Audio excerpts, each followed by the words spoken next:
Nadine Hill, Businessmum on Twitter, and I write the blog jugglemum.co.uk. And I'm interviewing today one of my childhood heroes. This lady is called Anita Naik. She's a writer, a blogger, and a magazine agony aunt, and a busy mum herself. Hi, Anita. Hi, Nadine. How are you? I'm really well, and it's such an honour to interview you. I'm so excited. Oh, thank you. Well, let me just, Nadine. oh, bless you. I'm just going to explain for the people watching why you are a childhood hero of mine. Because for those, I suppose you'll have to correct me, Anita, but I'm 41. I was about to say 42. I'm nearly 42. I'm 41. So for people who are watching who are late 30s, early 40s, late 40s, they will know who you are if they were a teenage girl, wouldn't they? Yeah, they will in the 90s. Yes, they will. I was the agony aunt on Just 17 magazine. Absolutely. Just 17 magazine was one of my favourite read. Actually, it was my favourite read, and I used to instantly turn to your problem page and advise all of the teenagers on what to do. And I know, exactly. Absolutely. And so this was where I first learned of you, and I was delighted years and years later when I met you at blogging events and found out that you were like my age. A little bit older, I think, than you. Yeah, but I was really young when I was the agony aunt on Just 17. Yeah, I think I was about 21. You were. So tell me a story. How did you get started in the world of magazine publishing? Well, I actually always wanted to work on Just 17 because I grew up reading it and I loved it. And when I came out, it was really as easy as I came out of uni, applied for a job in the paper and became the advice assistant. So I used to open all the letters for the advice columnist who was called Melanie at that time, who was brilliant. And we used to get about, and people don't believe this, but we used to get between 800 and 1,000 letters a week on Just 17. And we didn't make any of them up because we had so many. But yes, it was kind of like the golden age of teenage magazines back then. And they don't exist anymore. So I think that's really sad. But yeah, it was the golden age. Absolutely. Well, the thing is, I would believe it because back then, teenagers had nowhere to go for advice. If they couldn't talk to the parents, there was no internet, there was no social media. I know, I kind of wonder where they go now because there's so much out there and so much of it's wrong on the internet, as we know. And there's not, you know, I'm not sure they always go to approved sites and stuff. I hope they do because, you know, it's quite sad that they don't have magazines anymore, I think. Absolutely. I mean, YouTubers, I guess. The YouTubers are really great. Some of them are brilliant. The YouTubers are really great. My daughter watches a lot of them. She's 13, and she does read Shout magazine. That one's still available. Okay. Whether they've got a problem page, I'm not sure. I'll have to go and have a look. So I'm a big fan of Zoella and Tanya Burr and people like that. I think they're great, and I think they give really good advice. So, you know, I think there are places. It's just different, isn't it? It certainly is. But one thing I wanted to ask you is, so you would be a few years older than me, but not many, really. And I always thought that you were so wise. All the advice that you gave was spot on. It's exactly what I would encourage my daughter to do now. So how did you come up with the inspiration? You seemed older than your years, maybe. Well, I did train as a counsellor, and when I was a student, I used to work in a counselling organisation. But I have to say, advice columns are completely different from counselling. You would never give advice like that, I think, in counselling, as anyone who's ever been through it knows. I think a lot of it was common sense. I think it was really, I still stand by a lot of what I said. I'm sure there's some bits I don't, but I mean, I now do it for Women's Own magazine, so it's interesting. So now I do a lot of possibly the mums that maybe were reading Just 17 years ago. So yes, but it's the same kind of problems even now. You know, it's funny. Things never really change. That is interesting. And so you're probably quite right. The people who are writing to you now are possibly the same people who wrote to you back in the day. Possibly, yes. And you're a trusted name. You're a trusted, people grew up remembering, oh yes, Anita, she did the advice column, and now you're doing it again. So how did you, once you left the world of teenage magazines, what was your career path then, and how did you end up working as an advice magazine columnist now? Well, I was always a journalist. So I was writing articles and books alongside it. But after Just 17, I went to More magazine, where I was there a sex columnist for a while. Then I went to, gosh, I've forgotten I've been on a lot of different magazines. I was on Teen Now for a while before they closed. I was on the magazine, Closer magazine. I forgot that was on there. And then I went to Women's Own. So I have actually kept on doing it all the way from Just 17. So wow. I love it. I think I love being an advice columnist. It's one of the many things I do as a mum, as you know. But it's one of my favourite things, yes. Excellent. And so I know that as well as being in the world of magazines, you have also been writing for online publications and you've done various digital jobs. So what have the other things that you've worked with look like? Well, I'm the blog editor on Voucher Codes, on the Voucher Codes shopping site. That's all about smart money, which I also really love because that's completely different from the advice. I write books. I train authors in social media. And I also work for Digital Mums, which is one of my favourite jobs because it's about helping mums get back into work after they've, taken some time off for maternity leave. And to find flexible working, which as you and I know is just like mum quest, isn't it, to find flexible working? Absolutely. So really, all your whole life, you've always been empowering women, really, from the teenage girls in magazines right through to now helping mums get back into work. Would you? That's such a nice thing to say. I never thought of it that way because you never really do you? But yes, I mean, I do feel really committed to the jobs that I do. I always want to do them because there's a reasoning behind them. So yes, it's all about helping, I guess. Yes, I guess you're right. It's all about helping other women and helping inspire them and helping them in practical ways to realise their ambitions, which is quite a nice role to have, really. Yes, actually, I never thought of it that way. It is, yes, it is a nice role to have. And it's always really nice to help other mums because it's really hard being a working mum, isn't it? And it's really hard being a mum, never mind a working mum. But trying to, give enough time to your kids, not feel guilty, work, make money, pay your mortgage, it's the whole, we're all going through it, aren't we? Absolutely. And so these days, do you work from home then, or do you ever go into an office and do what you do?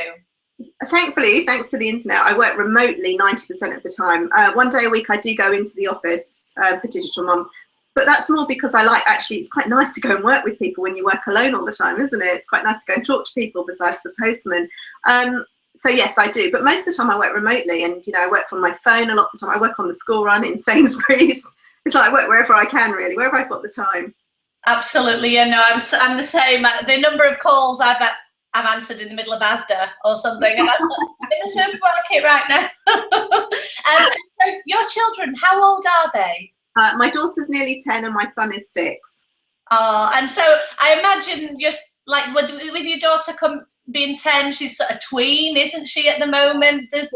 What does she think of having a mum who's kind of a guru to so many other mums out there? She doesn't understand it really because she's never seen an advice column and stuff. She loves the fact I've written loads of books because she's really into books. She loves the fact that she can see me on Twitter and a lot of the social media channels because she's not allowed on them, obviously, being too young. But yes, she does like it that I've written loads and loads of books. And for some reason, my son's really into the fact I'm a digital mum. I don't know why. He likes the word, I think. I think he likes the phrase. Probably. I mean, my son's 8 and he's completely into anything digital. He loves YouTube. He loves gaming. Yeah, I think that's probably it. That's probably it, actually, in a nutshell. Because he likes, Minecraft and what's the other one? Agario or whatever they play. Oh, yeah. My son's on both. And Slitherio. This is the other one. Oh, yes, right. Slitherio and Roblox. Exactly. So they sound like they've got similar interests. And so what does a typical day look like for you then? Because obviously you've mentioned you're going to the school run. So starting from the morning, just pick any typical day. How do you operate? Well, I start work at 7. I work online on the digital forum for Digital Mums. So I'm answering questions from all the students. So I tend to do quite a bit before the school run. Then I go off and do the school run, come back, sort out my meetings for mornings if I've got Skype or Google Hangouts, answer more questions, write a blog if I need to for Voucher Codes. It's different. It depends on the day, whatever's coming up. My column I always write on a Friday. I don't know why I always write it on a Friday, but I always write it on a Friday. You have all these set patterns when you're a freelancer, don't you? You do, yeah. Then I finish at about 2:45, then take from after the school run till about 6 o'clock off, and then work again until 9. So it's kind of, I do get time off during the day, but I do work quite late as well. It does sound actually very much like my kind of pattern because like you, I'm working from home around the children. And that sort of 2:45 till 6 o'clock period is when you're doing the teas and dealing with homework questions and things, isn't it? When my children were very young, I was lulled into this idea that when they go to school, life would be easier. And as you know, it's not, because they need you even more then. After school, they're tired or they've had a fight with a friend or something's come back from the school that you need to deal with. So I find actually being able to take off that time after school until 6 is really is great, because like a lot of the stuff comes up then that I need to deal with the kids. So I feel like I'm still, can still do stuff for them and still work. It's best of both worlds, really, I find. It definitely, and I know I was saying this to somebody just the other week, actually. I feel so grateful that we live in a time where we have this internet access and all the technology at our fingertips. I mean, we have a lot to worry about in terms of things like cyberbullying and things about our children seeing things that we don't want them seeing on the internet. But then there are a lot of pluses as well. I mean, I sat in a waiting room and did my Asda shop on my app in 5 minutes and had it the next day. It was brilliant. So I agree. And I think that technology has enabled women to be more flexible about their working patterns, which I'm, a massive fan of. Yes, there is negatives, and I think it's all about educating your kids to be safe, isn't it?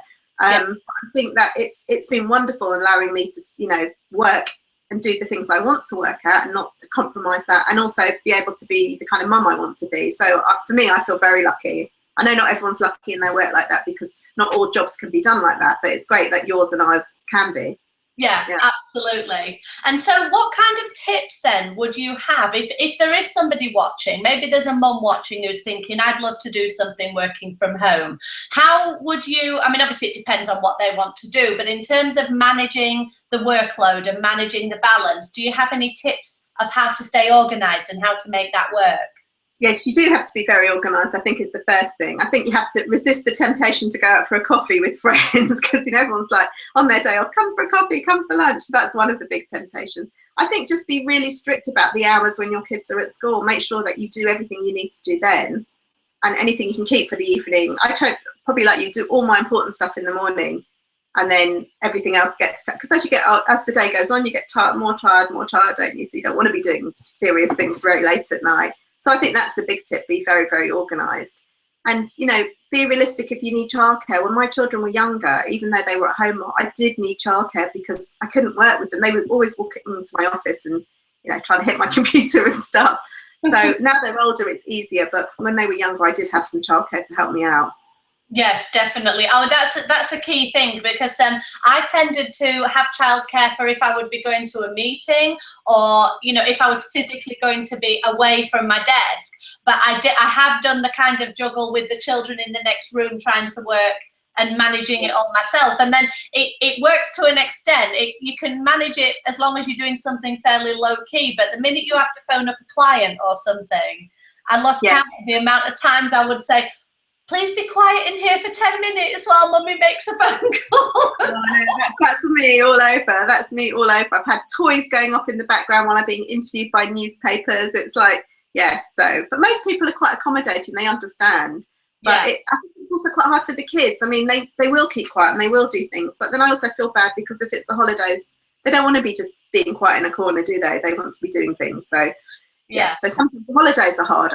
That's another tip. Be aware that the holidays are hard, because you do have to work around them and things, but it can be done. It can be done. And I have to say, these days, I do still work through the holidays, but I do tend to keep things very low key in the holidays, like skeleton work. That's it. No meetings or anything extra, because it is tricky managing to put it all in. I agree, definitely. And my other big tip, if you are going to work remotely or work for yourself or work freelance, is, get help in the areas you need. So, for instance, if you are disorganised, you can always get a virtual assistant if you can afford one. I have an accountant, because I'm really slack about I keep doing my accounts, but I don't want to be doing my end of year returns and stuff. So I have someone else doing that for me. So kind of be realistic about what you're capable of doing and what you can't do, I think, is another good tip. Excellent. No, that is definitely a good tip, and surround yourself with the support that you need.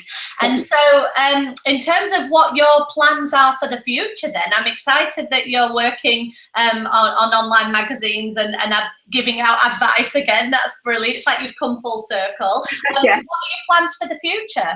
I have a couple of new books coming out in September. On puberty, actually, for the kind of early tweens, because puberty's starting earlier. So that was, it's quite nice now that I can actually write books about things that I feel my kids need. So that's quite nice. So I felt like there wasn't a very good book for the younger age group to do with puberty. So I wrote some books. So that's quite good fun and stuff. But it's really nice actually working with authors and training people in social media, because I really love social media. So my work with digital mums is something that I'm really, really strong on. And I just think it's such a great organisation and so good for so many mums. Like, it's a real pleasure to be working there. Excellent. Oh, that's great. So if anybody watching is interested on where they can learn more about you, Anita, can you give us some of your social handles and let us know where we can find you online?